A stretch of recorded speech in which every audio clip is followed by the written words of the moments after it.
We are getting closer to the release of this book, the Book of Many Things, and along with it, the new Deck of Many Things, and its added cards, the Deck of Many More Things.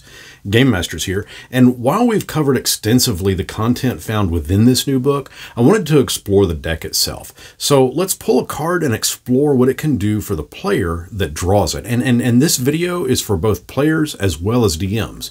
So let's check out what card we draw. We get the Aberration card. Nice and foily, 13 stars, and a depiction of a beholder with 10 eye stalks. Looks like it's reading a book, and there is a globe of sorts in the background that appears to have a fish contained within. We'll return to those elements in just a moment. Drawing cards from the Deck of Many Things, as most of you are aware, can have some kind of negative side effects. But along with that chance comes the possibility of drawing something life-changingly good. While the Aberration card is a part of the Deck of Many More Things, its concept is the same. Some of the cards are good, some of the cards are bad. However, drawing the Aberration card grants to the player telepathy out to a range of 90 feet. Telepathy, as defined as a language found in the Monster Manual, is a magical ability that allows one to communicate mentally with other creatures within a specified range. In this case, it's 90 feet. The contacted creature doesn't need to share a language to communicate in this way, but it must be able to understand at least one language. A creature without telepathy can receive and respond to telepathic messages, but it cannot initiate or terminate such a conversation. As the spell of the same name states, you create a link between yourself and a willing creature with which you are familiar. Until the effect ends, you and the target can instantaneously share words, images, sounds, and other sensory messages with one another through that link, and the target recognizes you as the creature it is communicating with. It also enables a creature with an intelligence score of at least 1 to understand the meaning of your words and take in the scope of any sensory message you send to it.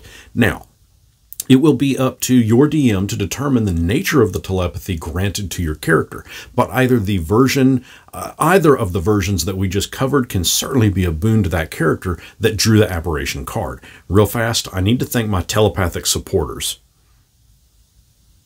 Did you get that message? Yeah, I'll leave links down in the comments as to how you can become a YouTube or Patreon member. Telepathy can be an incredible advantage for your character. For example, it allows for stealthy communication. This can simply let the party strategize and share information without alerting the enemy. Very handy for those heist-themed adventures. If read a certain way, telepathy can even bypass the language barrier, allowing you to send messages of images and sounds.